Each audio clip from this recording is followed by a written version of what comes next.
Assalamualaikum warahmatullahi wabarakatuh. Perkenalkan, nama saya Elsa Damayanti dengan NIM 2220504026, mahasiswi Universitas Islam Negeri Raden Fata Palembang, program studi Manajemen Dakwah, Fakultas Dakwah dan Ilmu Komunikasi. Di sini, saya akan melaksanakan tugas yang diberikan oleh Bapak Anang Waliam selaku dosen pengampu mata kuliah Retorika Dakwah, dengan tugas yang diberi ceramah dan tema yang berjudul Manusia, Hawa Nafsu, dan Akal. Assalamualaikum warahmatullahi wabarakatuh. Alhamdulillah, alhamdulillahirabbil alamin. Assalatu wassalamu asrofil anbiya'il wal mursalin wa ala alihi washabbihi ajma'in. Amma ba'du. Rabbil shrahli sadari wa yassirli amri wahlul uqdatam min lisani yafqahul qawli. Pertama-tama, marilah kita panjatkan puja dan puji syukur kita atas kehadiran Allah Subhanahu wa taala. Karena berkat rahmat karunia-Nya lah kita masih diberikan kesehatan, kejayaan dan hidup hingga saat ini. Tak lupa juga salawat serta salam kita panjatkan kepada Nabi kita, Nabi besar kita, rahmat bagi seluruh alam, Baginda Nabi Muhammad Sallallahu Alaihi Wasallam. Pada kesempatan kali ini, saya Elsa Damayanti selaku daiyah pada video ceramah hari ini akan memberikan ceramah atau pelajaran mengenai manusia, hawa nafsu, dan akal. Sebelumnya, mari kita membahas apa itu hawa nafsu. Secara logika, hawa nafsu adalah suatu dorongan atau keinginan manusia dalam mencapai suatu tujuan dalam bentuk duniawi. Jadi, manusia dapat merasakan kenikmatan dengan hawa nafsu tersebut. Hawa nafsu sendiri bisa berdampak baik maupun buruk, tergantung bagaimana cara manusia itu mengendalikan hawa nafsunya. Jika kita membahas manusia adalah makhluk yang paling sempurna diciptakan oleh Allah Subhanahu wa taala. Dalam firman-Nya di surat At-Tin ayat keempat, Allah Subhanahu wa taala menyebutkan, Laqad khalaqnal insana fi ahsani taqwim. Sesungguhnya kami menciptakan manusia dalam bentuk sebaik-baiknya. Di situ kita dapat mengartikan bahwa manusia itu diciptakan oleh Allah dengan sedemikian rupa, dengan mata, dengan hati, dengan perasaan, pikiran, dan lain-lain sebagainya. Namun terkadang hal-hal seperti itu tidak dimanfaatkan dengan baik oleh manusia. Lalu bagaimana dengan malaikat? Malaikat adalah makhluk yang diciptakan oleh Allah Subhanahu wa taala yang hanya memiliki akal, tidak memiliki hawa nafsu seperti halnya manusia dan binatang. Malaikat sendiri dari pertama sekali diciptakan hanya untuk melaksanakan tugas-tugas yang telah ditentukan oleh Allah Subhanahu wa taala. Contohnya, memberikan wahyu, mencabut nyawa seseorang, memberikan rezeki, dan lain-lain sebagainya. Lalu, hewan. Hewan adalah makhluk yang diciptakan oleh Allah Subhanahu wa taala yang hanya memiliki hawa nafsu. Mereka tidak memiliki akal. Dalam tubuh mereka memiliki otak. Namun, mereka tidak memiliki akal seperti halnya manusia. Gak pernah tuh terlihat di mata masyarakat bahwa hewan yang akan menikah atau membuahi atau ingin bertelur, mereka akan melakukan resepsi lebih dahulu. Karena kenapa? Mereka tidak memiliki akal. Mereka akan melaksanakan hasrat mereka dimanapun, di jalan, di pohon, di atas kandang, dan lain-lain sebagainya. Dan terutama di bagian makan. Berbeda dengan manusia, jika manusia ingin makan, mereka akan memasak lebih dahulu, memilih makanan-makanan yang mana yang baik untuk dikonsumsi. Jika hewan, jika mereka lapar, mereka akan langsung makan apapun yang ada di dekat mereka, tidak memikirkan bagaimana cara memasaknya dan apakah itu bisa sehat bagi mereka atau tidak. Karena sejatinya mereka tidak memiliki akal dan tidak tahu apa dampak dari apa yang mereka makan. Lalu, yang terakhir adalah manusia. Seperti yang kita ketahui, manusia adalah makhluk yang diciptakan oleh Allah dengan menggunakan nafsu dan akal. Akal sendiri berfungsi untuk manusia agar mereka bisa membedakan yang mana yang benar dan yang mana yang salah. Dengan akal, mereka melakukan aktivitas sehari-hari nih. Segala yang mereka lakukan itu menggunakan akal. Lalu, hawa nafsu. Hawa nafsu itu berfungsi di manusia itu agar mereka dapat merasakan kesenangan yang ada di dunia ini. Dan seringkali nafsu itu mengalahkan akal sehat manusia. Dalam surat Al-Imran 190 yang berbunyi, Inna fi khalqis samawati wal ardh wa ikhtilafi laili wan nahari la ayati lil ulil albab. Sesungguhnya dalam menciptakan langit dan bumi, silih bergantinya siang dan malam, terdapat tanda-tanda bagi orang yang berakal.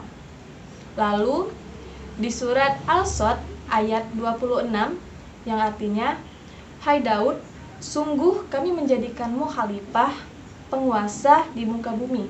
Maka berilah keputusan perkara di antara manusia dengan adil, dan janganlah kamu mengikuti hawa nafsu, karena dia akan menyesatkanmu di jalan Allah.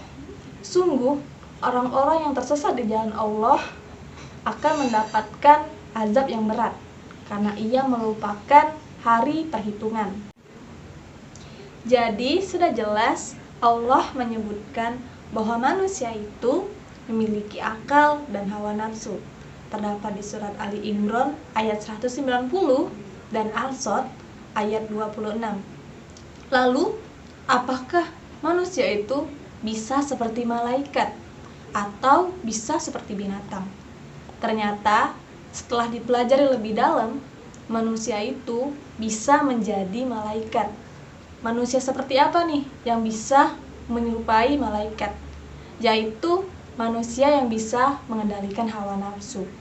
Semua kesenangan duniawi ditahan oleh manusia itu agar bisa menyerupai malaikat. Lalu manusia seperti binatang.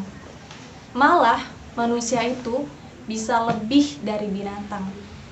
Contohnya yang viral beberapa saat yang lalu, ada ibu-ibu yang memiliki mental yang kurang, bisa disebut agak stres atau gila.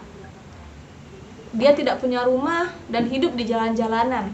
Ternyata dia hamil. Telah diselidiki oleh warga setempat dan kepolisian, ternyata yang menghamilinya itu adalah tetangganya sendiri yang hidup di lingkungan itu oleh orang waras. Jadi, seperti itulah ciri-ciri orang yang lebih dari binatang. Beda halnya seperti binatang, mereka melakukan apapun yang mereka inginkan sesuka hati mereka karena mereka tidak memiliki akal. Maka dari itu, manusia yang seperti itu melebih-lebihkan binatang karena sejatinya mereka memiliki akal. Lalu, kita tidak bisa menjudge orang bahwa orang itu menjadi orang yang paling buruk di dunia karena dia sudah melakukan dosa besar. Tidak bisa dilakukan seperti itu karena setiap manusia itu akan berubah. Manusia itu memiliki hati. Hati itu menentukan orang-orang itu bisa berubah kapanpun yang mereka mau. Jika kita mempelajari lebih dalam tentang surat Al-Samsi, di sana tersebar makna bahwa manusia itu memiliki dua sisi baik dan sisi buruk. Tergantung bagaimana manusia itu mengendalikannya. Jadi, kesimpulannya, manusia itu dapat berubah selama dia masih hidup di dunia ini. Contohnya diambil dari kisah Syekh Ali Al-Kisami, seorang ulama besar yang berada di Arab Saudi. Ia dikenal dengan buku-bukunya yang membela Islam membela Islam, menjelaskan tentang Islam dan pembelajaran mengenai Islam. Namun, karena semakin pesatnya penggemar dan banyaknya pujian-pujian dari orang-orang, akhirnya dia goyah dengan keimanan yang dia miliki. Akhirnya, dia merasa bahwa Nabi itu sebenarnya tidak ada, alias dia meragukan dengan adanya Nabi. Lalu, dia menganggap bahwa Islam itu adalah agama yang mengekang atau agama yang terlalu banyak aturan untuk umat-umatnya. Disitulah akhirnya para ulama-ulama yang ada di Arab Saudi mengeklaim bahwa dia ini sudah melenceng dari agama Islam, di mana dia sudah mulai jarang sholat, melakukan ibadah, dan lain-lain sebagainya atas kesombongan dirinya itu. Akhirnya, dia dianggap keluar dari agama Islam dan tidak memiliki agama sampai ia mati. Setelah dia keluar dari agama, disitulah dia membuat buku-buku mengenai Islam lagi. Namun, bukan tentang kebaikan Islam, namun menyerang Islam. 180 derajat berubah tulisannya dari saat ia berada di agama Islam. Akhirnya, dia mati dalam keadaan ateis atau tidak memiliki agama. Disitulah dapat kita simpulkan contoh bahwa manusia itu dapat berubah kapanpun selama dia masih hidup di dunia. Balik lagi ke akal. Nabi Muhammad sendiri melakukan dakwah menyebarkan Islam selama 23 tahun menggunakan akal pikiran yang sehat. Sebelum Nabi Muhammad menyebarkan agama Islam, ia sudah mempertimbangkan dengan baik dengan akal yang sehat. Selama 13 tahun di Mekah dan 10 tahun di Madinah. Allah Subhanahu wa Ta'ala sendiri sering sekali menyebutkan dalam Al-Qur'annya, apakah kamu tidak berpikir? Di situ dapat kita maknakan bahwa hidup beragama itu perlu berpikir. Contohnya, syarat sholat dan syarat berpuasa. Syarat yang pertama adalah berakal. Lalu, bagaimana peran akal mencakup seluruh duniawi ini?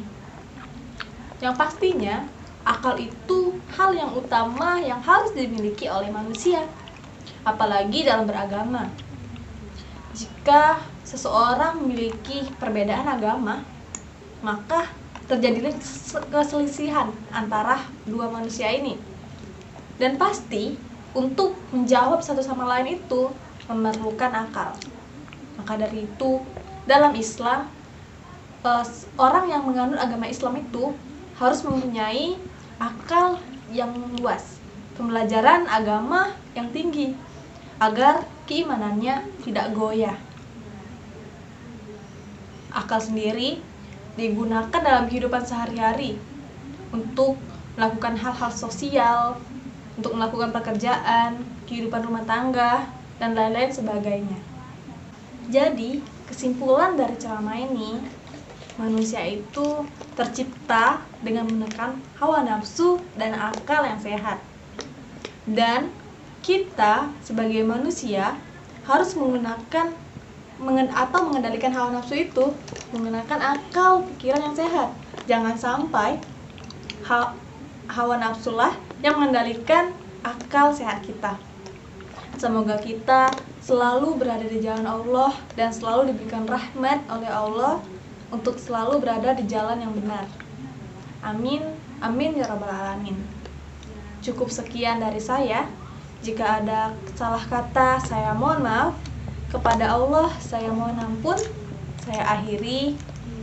Fastabiqul khairat. Wassalamualaikum warahmatullahi wabarakatuh.